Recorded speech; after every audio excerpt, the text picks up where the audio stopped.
Let's create a budget. Let's get out of debt. Let's build wealth. Guys, welcome back to the channel.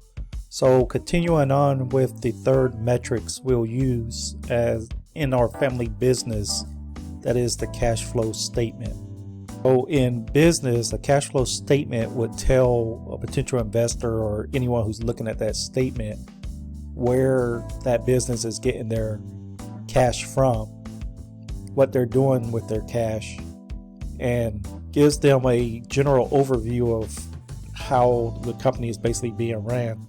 So, again, this is a good measure for you, when you're looking back at this if you, one thing about this, and using metrics for your family business, if you have close families or friends and you're kind of showing them, they can easily say, hey, it looks like, your operating cash, it looks like it's kind of high. So let's break this down into the sections and understand, guys, that this is just a generic overview. It's maybe customizable. It may be different than a normal, all three of these statements, the cash flow, profit and loss, and balance may be a little bit different than actual business, but we're just using it to customize and kind of use for our own family business and as a metrics to measure and help us to maybe learn a new way of doing things in the family by increasing cash, increasing, budget, and learning things that we may not have thought of before. So the cash flow statement is basically broken into three sections. You'll have your operating costs, and in relation to the family business, your positive operating cash would be your income, or if you receive dividends or interest payments from investments, rents from mortgage, rental properties, things like that. That would be your positive operating cash. Negative operating cash would be your utilities and basically what it takes to run the family. That would be your negative operating costs. Groceries, I suppose, budget, things like that could all be negative operating costs. Next, you would have your investing costs. Positive investing cash, this would be things like, just as in the operating cash, if you say you had a dividend portfolio, you had stocks, and it was a dividend being paid to you, that would be operating cash positive. Now, if you sell the stock, then it will be positive investing cash. So if it's like a capital gain sale, or if you're invested in one of the crowdfunding platforms and you sold out of that position or out of that investment, that would be positive investing cash. Negative investing cash would be when you're buying these assets. So if you're buying the stock, that would be a negative investing cash. And then once it produces the income, it'll be positive. Or if you buy like a dividend portfolio, it's negative when you buy it, and then as it produces a dividend, it's positive operating cash.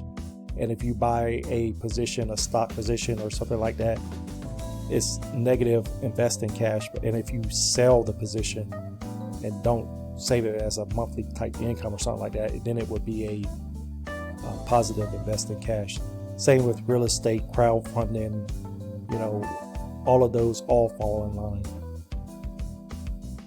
Next, we will have the third section of the cash flow statement. That's the financing cost. So positive financing cash or costs would be if you take a loan out, right? You think of a loan as negative. Well, it's when you first take the loan, you're going to be receiving the cash, right? You're going to be receiving it into your account before you go out, whatever you do. So receiving that cash is the positive financing cost. And then when you go to pay it back, as you pay these loans back, that would be the negative financing cash or cost. So guys, the cash flow statement is really important. Having cash in your account is so important. By doing this, see, and this is what I mean by you're going to be learning business, because you're going to be, right now, if you're in the getting out of debt phase or creating budget or things like that, you're not really into the business world of this, even though this is going to be very beneficial to use during that time. Once you get into the investing part and start building wealth, you're going to be faced with a ton of decisions, a ton of, choices, and sometimes you may not know what to do. And those choices could be, do you make an investment right now? Do you preserve the cash? What do you do? And that's where you're going to be looked upon as your business and how it's run. In my job now, some people will be upset that the way they run things and their daily business, but it's hard to do sometimes when you get into these situations. And having cash on hand, cash is basically, if you're dead in the water if you have no cash. And you could turn this whole thing in this that you've been doing around and go back into a negative direction. That's why if you've been following all these videos, you'll see that your checking account there's a required amount to keep your checking account at. That's because cash in a way is like the blood in your system. Without it, you're basically drowning, or you're going to end up dying out. So that's why that's in place. We have our solid foundation, which is the infinite banking concept. That's more cash, that's reserves, because without it is the very thing that keeps all of this running. I like to think of it kind of like the fuel in an engine, right? I mean, without the fuel, you're not going anywhere. So without cash, you could, it's hard. I mean, you get all excited and you want to start building wealth as quickly as possible sometimes, but you got to build a solid foundation. I was thinking about this last night. It's all about your patience, creating wealth, becoming wealthy, changing your life around, getting out of the rat race or getting out of your current situation, living paycheck to paycheck. It's about patience. It's about patience and planning. So you got to be patient. You got to build that foundation. Lay it one brick at a time. If you're building on sand, it's gonna fall. I always like to relate these to scriptures and stuff in the verse, and building. Every time you're faced with that decision on whether you should invest, whether you should spend the money investing, or whether you should keep some in reserve, as long as you do have that solid foundation, if you did the infinite banking concept and you got reserves in there, cash that you can get to quickly, then invest some, but make sure that you always have the reserve. Make sure that you do that. That's why if you skip these steps and you try, if you have a ton of debt and you're trying to get out of debt, I would say build that checking account up first. Don't worry about everything going on around you. Build your checking account to the required amount and have that little bit of that, add that extra payment, that bill, to start building your bank up.